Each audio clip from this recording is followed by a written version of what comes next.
I'm Harriet Morton from Seattle, Washington.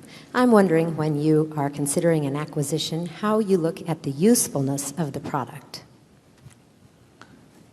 In looking at any business? Yes. Yeah.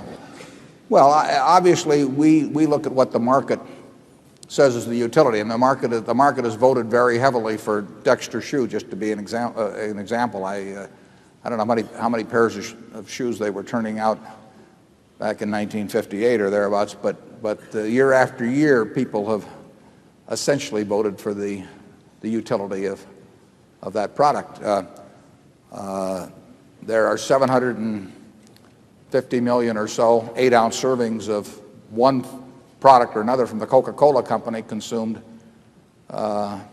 every day around the world, and there are those of us who think the utility is very high. I can't make it through the day without a few, but there are other people that might rate it differently. But essentially, people are going to get thirsty, and if this is the way they take care of their thirst better than and they prefer that to other forms, then I would rate the utility high of the product. But I think it's hard to argue with the market on that. I mean, some people may think that listening to a rock concert is not something of high utility. Other people may think it's terrific. And so we would judge that. I don't think we would come to an independent decision that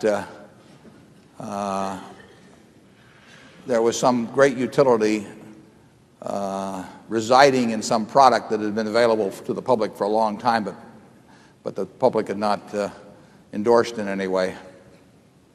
Charlie?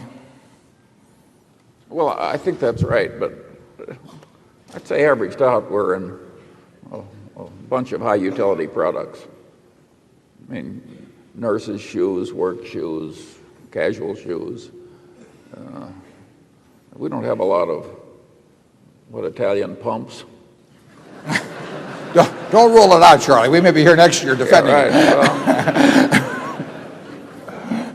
No, I just say if you judge the existing portfolio as indicating what the future is likely to be like. Well, certainly a lot of essentials were sold out of Borsheims yesterday. Yes.